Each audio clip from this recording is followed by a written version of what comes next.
सर्दियों की बारिश।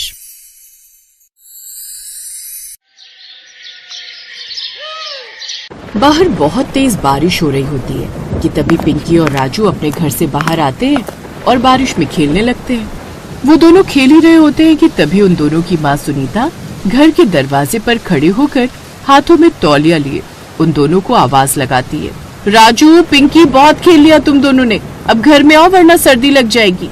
अरे माँ सर्दी है तो क्या हुआ, वैसे सर्दी की बारिश में ही तो मजा आता है। हाँ राजू तू बिल्कुल ठीक कह रहा है।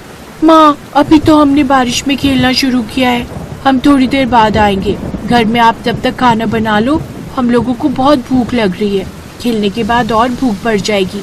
जब हम नहाकर अंदर आएंगे तो आप फटाफट हम लोगों को खाना दे देना। मैं जानती हूँ कि अभी सर्दियों की बारिश हो रही है, लेकिन बच्चों बारिश में ज्यादा देर खेलना सही नहीं होता। अब चुपचाप अंदर आओ वरना मैं बाहर आ जाऊंगी, और मैं बाहर आई तो दोनों को दो दो थप्पड़ लगेंगे। माँ की बातें सुनकर राजू और पिंकी एक दूसरे की शक्ल देखते हैं और अब चुपचाप घर के अंदर चले जाते हैं। जिसके बाद वो दोनों एक एक करके अपना शरीर तौलिए से पोंछते हैं और कपड़े बदलकर खाना खाने बैठ जाते हैं। तभी वहाँ उनकी दादी आती है और कहती हैं, बच्चों बारिश में ज्यादा देर नहीं खेलना चाहिए, क्योंकि सर्दी की बारिश भले ही मजेदार होती है, लेकिन वो कब हमें बीमार कर जाती है हमें पता नहीं चलता। अभी हमारे पास इतने पैसे नहीं कि तुम लोग बीमार पड़ जाओ तो हम तुम्हारा इलाज करवा सके। तुम जानते हो ना तुम्हारे पिता महेश मजदूरी करके इस घर का गुजारा करते हैं। दादी की ये बात सुनकर राजू और पिंकी थोड़े सहम जाते हैं। उन्हें पता है कि उनके घर के हालात थोड़े तंग हैं, लेकिन बच्चों का मन तो चंचल होता है। वो दोनों खाना खाने बैठ तो जाते हैं, पर उनका ध्यान अभी भी बाहर की बारिश और उस ठंडी हवा में ही अटका होता है। दादी आप तो हमेशा पैसों की बात लेकर बैठ जाती हैं। पापा मजदूरी करते हैं तो क्या हुआ, हम कभी बीमार नहीं पड़ते ना। और देखो बारिश कितनी अच्छी लग रही है। हाँ दादी, और मम्मी ने आज खाना भी कितना टेस्टी बनाया है। ये आलू की सब्जी और गरम रोटियां खाकर तो मजा ही आ गया। मम्मी थोड़ा और अचार दो ना।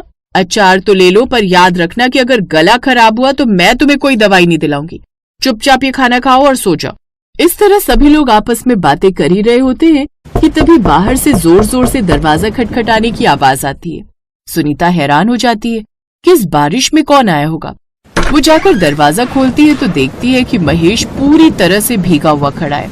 सुनीता जल्दी से तौलिया लाओ, मैं तो पूरी तरह भीग गया हूँ। रास्ते में बहुत तेज बारिश शुरू हो गई थी। सुनीता भागकर तौलिया लाती है और महेश को देती है। महेश अंदर आता है और अपने गीले कपड़े बदलने लगता है। राजू और पिंकी अपने पापा को देखकर थोड़े उदास हो जाते हैं, क्योंकि पापा बहुत थके हुए लग रहे थे। आज तो काम भी पूरा नहीं हो पाया। ठेकेदार ने बोला कि जब तक बारिश नहीं रुकेगी तब तक काम बंद रहेगा। अब पता नहीं कल काम पर जाना होगा या नहीं। अगर बारिश ऐसे ही चलती रही तो इस महीने का खर्चा निकालना मुश्किल हो जाएगा। देखा सुनीता, मैं यही कह रही थी कि ये बारिश देखने में तो अच्छी लगती है, पर हम जैसे गरीबों के लिए ये मुसीबत बनकर आती है। महेश तू जल्दी से हाथ मुंह धोकर खाना खा ले। महेश खाना खाने बैठता है, लेकिन उसका मन उदास होता है। उधर बाहर बारिश और भी ज्यादा तेज हो जाती है। बिजली कड़कने की आवाज से पिंकी डर जाती है और अपनी माँ के पास जाकर बैठ जाती है। मम्मी ये बिजली क्यों कड़क रही है, मुझे डर लग रहा है। कुछ नहीं है बेटा, बस बादल गरज रहे, तू जल्दी से सो जा। रात के करीब 12 बज रहे होते हैं। पूरा परिवार सो रहा होता है, लेकिन अचानक छत से पानी टपकने लगता है। पुराने घर की छत अब इस तेज बारिश को झेल नहीं पा रही होती है। मम्मी देखो मेरी चादर गीली हो गई है, छत से पानी गिर रहा है। सुनीता और महेश झट से उठते हैं, देखते हैं कि छत के 2-3 कोनों से पानी टपक रहा है। महेश तुरंत खाली बाल्टियां और बर्तन लाता है और वहाँ पर रख देता है जहाँ से पानी गिर रहा होता है।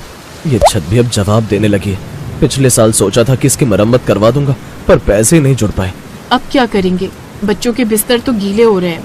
पापा हम सब एक ही कोने में बैठ जाते हैं जहाँ पानी नहीं गिर रहा। राजू की बात सुनकर पूरा परिवार एक कोने में सिमट कर बैठ जाता है और बाहर ठंड बढ़ती जा रही होती है और अंदर छत से टपकता पानी उनके डर को बढ़ा रहा होता है। पूरी रात किसी की भी आंख नहीं लगती। सुबह होती है तो बारिश थोड़ी धीमी होती है, पर रुकती नहीं है। महेश तू आज काम पर मत जा, तेरी तबीयत ठीक नहीं लग रही है। रात भर जागने से तेरी आंखें लाल हो गई हैं। माँ अगर आज नहीं गया तो कल घर में राशन कैसे आएगा, मुझे जाना ही होगा। महेश जबरदस्ती तैयार होकर काम पर निकल जाता है। उधर राजू को अब छींकें आने लगती हैं। अच्छी मम्मी मेरा सिर बहुत भारी लग रहा है। राजू की बात सुनकर अब सुनीता उसके माथे पर हाथ रखकर उसका माथा छूती है। अरे तुझे तो बहुत तेज बुखार है, मैंने कहा था ना कि बारिश में मत खेलो, पर तुम दोनों ने मेरी बात नहीं मानी। अब देखो पापा भी काम पर चले गए और तुम्हारी तबीयत खराब हो गई। मम्मी, मुझे भी थोड़ी थोड़ी ठंड लग रही है। सुनीता की चिंता और बढ़ जाती। वो जल्दी से किचन में जाती है और कुछ जड़ी बूटियां डालकर काढ़ा बनाने लगती है। दादी भी उसकी मदद करने लगती। सुनीता, बच्चों को कंबल उड़ा दे और उन्हें ये काढ़ा पिला। ये सर्दियों की बारिश बहुत जिद्दी होती है, जल्दी पीछा नहीं छोड़ती। इस तरह सुनीता बच्चों को कंबल उड़ा देती है। देखते ही देखते दोपहर हो जाती है, पर महेश वापस नहीं आता। सुनीता बार बार दरवाजे पर जाकर देखती है। तभी पड़ोस की रहने वाली विमला आती है। सुनीता, अरे ओ सुनीता, सुना तूने? जहाँ महेश भाई काम करते हैं वहाँ की दीवार गिर गई बारिश की वजह से। ये सुनकर सुनीता के पैरों तले जमीन निकल जाती है।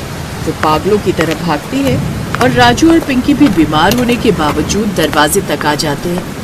क्या कह रही हो विमला बहन? मेरे पति ठीक तो है ना? मुझे बस इतना पता चला है कि कुछ लोग घायल हुए हैं, तो जल्दी वहाँ जाकर देख। सुनीता बिना कुछ सोचे समझे उसी बारिश में भागने लगती है। उसके दिमाग में बस महेश का चेहरा घूम रहा होता है। जब वो वहाँ पहुँचती है तो देखती है कि बहुत भीड़ जमा है। एम्बुलेंस खड़ी है और लोग इधर उधर भाग रहे हैं। महेश, महेश, आप कहाँ हो? तभी उसे कोने में महेश बैठा हुआ दिखता है। उसके हाथ में पट्टी बंधी होती है और वो दर्द से कराह रहा होता है। अब ठीक तो हो ना? मुझे बहुत डर लग गया था। घबराओ मत सुनीता, मुझे ज्यादा चोट नहीं आई है। बस दीवार का एक पत्थर हाथ पर गिर गया, पर आज की दिहाड़ी भी चली गई और अब कुछ दिन काम भी नहीं कर पाऊंगा। सुनीता महेश को लेकर घर आती है। घर में बच्चे अपने पापा को इस हालत में देखकर रोने लगते हैं। पापा, हमें माफ कर दो, हमने आपकी बात नहीं मानी और बारिश में खेले। हमारी वजह से शायद ये सब हो रहा है। अरे नहीं बेटा, इसमें तुम्हारी कोई गलती नहीं है। ये तो बस बुरा वक्त है जो कट जाएगा।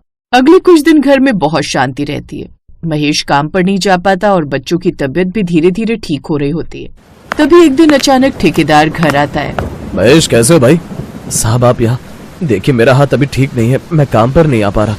मैं तुम्हें काम पर बुलाने नहीं आया हूँ। उस दिन जो हादसा हुआ उसमें तुम्हारी कोई गलती नहीं थी। मालिक ने उन सब मजदूरों के लिए कुछ पैसे भेजे जो घायल हुए थे। ये लो तुम्हारा मुआवजा। ठेकेदार महेश को कुछ पैसे देता है। ये पैसे इतने होते हैं कि महेश के हाथ का इलाज भी हो जाए और घर का राशन भी आ जाए। भगवान का लाख लाख शुक्र है, अब सब ठीक हो जाएगा।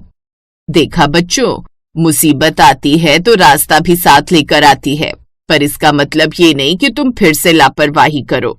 नहीं दादी, अब हम कभी ऐसी गलती नहीं करेंगे। हम समझ गए कि मेहनत और समझदारी क्या होती है। हाँ मम्मी, अब हम सिर्फ धूप में खेलेंगे, बारिश में तो बिल्कुल नहीं। बाहर अब बारिश रुक चुकी होती है और हल्की हल्की धूप निकलने लगती है। घर की छत से अब पानी नहीं टपक रहा होता और चारों तरफ एक सुकून भरा माहौल हो जाता है। राजू और पिंकी अब समझदार हो गए होते हैं और महेश के चेहरे पर भी अब कोई चिंता नहीं होती।